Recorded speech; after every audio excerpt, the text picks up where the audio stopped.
In my last lecture, I discussed about hemoglobin and how hemoglobin carries oxygen and carbon dioxide and its affinity with the carbon monoxide. Now today we will deal with the life and death of RBCs. कहाँ पे मतलब RBCs जो होती हैं वो grow करती हैं या मतलब बनती हैं और कहाँ पे डिस्ट्रॉय होती हैं, ठीक है. So in a bone marrow means in adults, जैसे हम लोग हैं तो हम लोग एडल्ट्स में क्या होता है, bone marrow of a long bones, यहाँ पे आपके RBCs बनती हैं. तो बोन मैरो क्या होता है? Bone marrow is a pulp which is present inside the bones. हमारी हड्डियों के अंदर क्या होता है, एक पल्प होता है, तो उस पल्प को बोन मैरो कहते हैं. तो बोन मैरो में क्या होता है कि आपकी RBCs जो होती है ये फॉर्म होती रहती है, बनती रहती है पूरे लाइफ टाइम. तो ये एडल्ट्स में होता है. अगर एम्ब्रियो है, एम्ब्रियो मतलब जब आपका क्या होता है, जो बेबी होता है वो जब मदर की वूम में होता है ना, मतलब वो अभी डिलीवर नहीं हुआ है, it is inside the mother's womb. तो एम्ब्रियो में जो होता है स्प्लीन और लीवर में RBCs बनती हैं, ठीक है. Spleen and liver again they are the organs in the human body. So here the RBCs are formed. Now in children, जो 5 साल तक के बच्चे होते हैं, 5 साल तक के बच्चों में क्या होता है, इन ऑल द बोन्स, जितनी भी बोन्स में बोन मैरो है, every bone, the RBCs are formed in all the bones in wherever the bone marrow is present. Okay. अभी इसमें डिफरेंस देखिए, आप कहेंगे यहाँ चिल्ड्रन है और यहाँ इधर एडल्ट्स में भी ये बोन्स में, बोन मैरो में हो रहा है, और चिल्ड्रन में हम कह रहे हैं कि यहाँ पे. तो डिफरेंसेस की बच्चों में क्या होता है ना, सारी बोन्स में बन रही होती हैं RBCs. और जो आपके बड़े होते हैं, जैसे एडल्ट हम लोग हैं, तो हमारी क्या होती है, सिर्फ लॉन्ग बोन्स में जो लंबी लंबी हड्डियां होती है ना, उन्हीं में जो बोन मैरो होता है वहीं पर क्या करती है, RBCs बनती हैं. और जो छोटे बच्चे होते हैं 5 साल तक के, उनके हर एक बोन में क्या होता है कि the RBCs are formed. Okay. Now this is the formation. ये आपकी लाइफ के बारे में हो गया. अब डेथ देखिए, जो आपकी RBCs होती हैं इनमें एक तो न्यूक्लियस नहीं होता है, और इसका लाइफ टाइम क्या होता है, 120 डेज. मतलब 120 डेज तक ही क्या होती है, जो RBCs होती हैं वो जिंदा रहती है. उसके बाद क्या होती है, वो डिस्ट्रॉय हो जाती है. फिर उसके बाद ये देखिए, डिस्ट्रॉयड इन अ स्प्लीन. अब ये डिस्ट्रॉय होने के लिए भी वही जाती हैं, स्प्लीन में या तो लीवर में या फिर बोन मैरो में, ठीक है. तो जहां पर ये बन रही है, डिस्ट्रॉय होने के लिए भी वहीं पर RBCs जाती हैं. और आपकी हर एक दिन क्या होती है, 1% RBCs डिस्ट्रॉय होती हैं. अब आप ये मत सोचिए कि मैं ये बोल रही हूँ कि 1% डिस्ट्रॉय हो रही है तो वो सिर्फ डिस्ट्रॉय ही हो रही है, हर दिन बनती भी रहती हैं RBCs. अगर आप सोचिए हर दिन 1% करके डिस्ट्रॉय होता रहा तो आपकी बॉडी में तो बचेगा ही नहीं फिर, है ना, RBCs. लेकिन ये क्या होती है, ये सिर्फ I am telling you the data about the destruction, but ये बनती भी रहती हैं, है ना. Every day the RBCs are formed, और हर दिन क्या होता है कि ये डिस्ट्रॉय भी होती रहती है, लगभग 1%. Okay. So this is about life and death. Now next topic we are having deficient but more efficient. This is very important. It is given in a blue box in your books. So you have to go through this, and even you have to learn because questions are coming from this portion. So deficient but more efficient, इसका मतलब क्या, deficient का मतलब क्या होता है कि उसमें कम है वो चीजें लेकिन फिर भी वो एफिशिएंट है. तो कम क्या क्या चीजें हैं इसमें, एक तो there is no nucleus, then there is no mitochondria, then next one is no endoplasmic reticulum, plasmic reticulum, ठीक है. तो ये आपके 3 चीजें, डेफिशिएंट बट मोर एफिशिएंट. इनमें आप देखिए सारे के सारे सेल्स आपको पता है, सेल ऑर्गेनल्स पता है.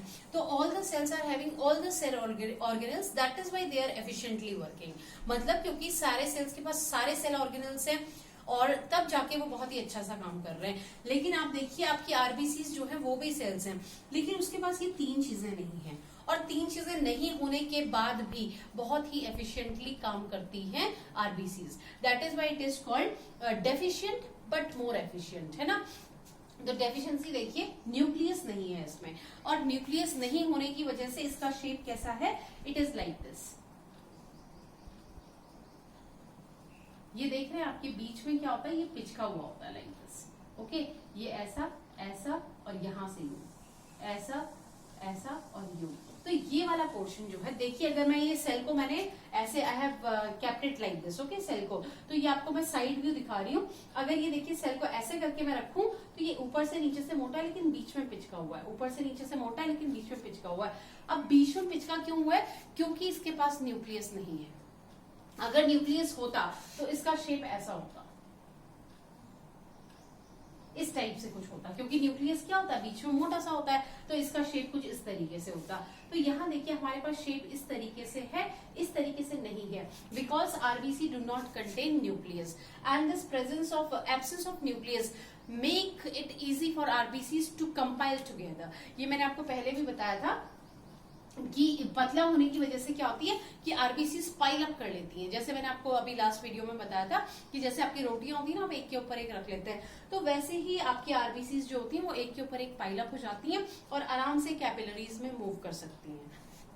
देन इसके अलावा हाँ, ये यहाँ पे जो खाली स्पेस है, ये वाला जो स्पेस है, ये खाली जो दिख रहा है आपको, यहाँ पर इजीली आरबीसीज क्या करती हैं, ऑक्सीजन कैरी कर सकती हैं। क्योंकि देखिए यहाँ पे ये फिर इतना मोटा होता तो खाली जगह होती नहीं, खाली जगह नहीं होती तो ऑक्सीजन कहाँ कैरी होता, हीमोग्लोबिन ऑक्सीजन को कहाँ कैरी करता, नहीं कर पाता। तो इसमें न्यूक्लियस नहीं है, तो इसकी वजह से हमें दो हेल्प मिल रही है कि एक तो आरबीसीज जो है वो पाइल अप हो पा रही है और दूसरा क्या है, वो ऑक्सीजन को कैरी कर पा रही है। सो न्यूक्लियस नहीं होने से हमें दो फायदे हो रहे हैं, okay, carrying of oxygen and their piling up together. Okay, second one is mitochondria. Mitochondria, you know, this is a cell organelle which is also called the powerhouse of a cell. तो mitochondria को power house of a cell कहा जाता है। आप 9 से 8 से पढ़ रहे हैं। इसको पावर हाउस इसलिए कहा जाता है क्योंकि जितना भी आप खाना खाते हैं, अगर वो माइटोकॉन्ड्रिया के पास जाता है तो वहां एनर्जी रिलीज कैसे हो रही है, with the help of oxygen. वहां पे ऑक्सीजन जाता है और जाके माइटोकॉन्ड्रिया में जो आपका ग्लूकोज पड़ा होता है, खाना होता है, खाना in the form of glucose, okay, तो ग्लूकोज जो होता है उसको ये क्या करता है, डिग्रेड करता है, मतलब इसको और ब्रेक डाउन करता है ग्लूकोज को, और तब जाके माइटोकॉन्ड्रिया में एनर्जी रिलीज होती है। तो इसीलिए माइटोकॉन्ड्रिया को power house of a cell कहा जाता है, क्योंकि उसमें बहुत सारी एनर्जी जो होती है माइटोकॉन्ड्रिया में प्रेजेंट होती है।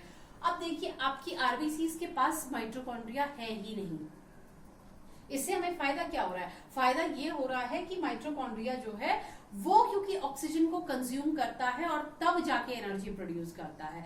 तो इसका मतलब ये देखिए, अभी आरबीसीज ने क्या किया है, ऑक्सीजन ली है, और उसने ऑक्सीजन ली है और अगर माइटोकॉन्ड्रिया उसमें प्रेजेंट होगा तो आधी ऑक्सीजन तो वही यूज कर लेगा, फिर आरबीसीज ने क्या लेके जाना है इधर उधर, है ना। तो इसलिए यहाँ पे अगर माइटोकॉन्ड्रिया प्रेजेंट नहीं है तो हमारे लिए एक और बेनिफिट है कि आरबीसीज क्या करती हैं, अपने लिए कोई ऑक्सीजन यूज नहीं करती है।